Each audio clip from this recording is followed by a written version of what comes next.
Nagkaroon nga ng pagbabago sa liderato ng Senado sa sesyon kanina. Iniluklok bilang bagong Senate President si Senator Alan Peter Cayetano. Inihalal naman bilang Senate President pro tempore si Senator Loren Legarda. Saksi si Mav Gonzalez. Sa pagbubukas ng sesyon kanina ng Senado, may pasabog si Senator Alan Peter Cayetano. There are now at least 13 members of the Senate who wish to have a leadership change. Sinundan niya ng motion ni Senator Joel Villanueva na gawing bakante ang mga posisyon sa Senado. May I be allowed to humbly move to declare all seats vacant, Mr. President?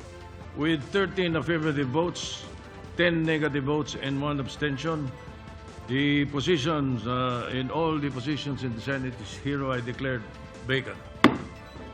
Kasunod niyan ay ang botohan sa pagitan ni Senador Tito Soto at Cayetano. Roll call of members. Senator Aquino. Senator Cayetano Alan. Senator Cayetano Pia. Senator Soto. Senator Escudero. Senator Estrada. Senator Cayetano Pia. Ang resulta, 13 senador ang bumoto kay Cayetano, kasama ang 8 na nasa dating minority. Si Soto na bumoto kay Cayetano bilang tradisyon at ang kanyang dating mga kaalyado na sina Senador Loren Legarda, Mark at Camille Villar at kapatid ni Cayetano na si Pia. 9 naman ang boto ni Soto, kasama si Alan Peter Cayetano na bumoto rin sa kabilang nominado bilang tradisyon. Nag-abstain naman sina Mig Subiri at JV Ejercito. Sa pagsumpa ni Cayetano bilang bagong Senate President, nangako siyang gagampanan ng wasto ang trabaho. Sa mundo ngayon na in crisis, buong mundo na in crisis because of the US-Iran-Israel war, napakahirap minsan paniwalaan na may magandang plano. But I'm always reminded that though people may be liars, God never lies. So let me be explicit.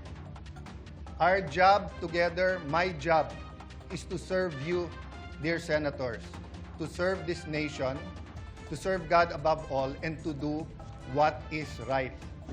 Binagyang diin ni Cayetano na walang kinalaman sa impeachment ni Vice President Sara Duterte ang pagpapalit ng liderato ng Senado. Before us might be the impeachment, let it make it very clear. May mga lumabas sa news and hindi ko kayo sinisisi kung sinasabi nyo sa news na ang pagpalit ng leadership ay tungkol sa impeachment, hindi po. Sa isang post, tiniyak naman ni dating Senate President Soto na nananatili ang kanyang katapatan sa saligang batas at sa mga Pilipino. Itinalaga namang Senate President pro tempore si Senador Loren Legarda. Ako si Mav Gonzalez, ang inyong saksi.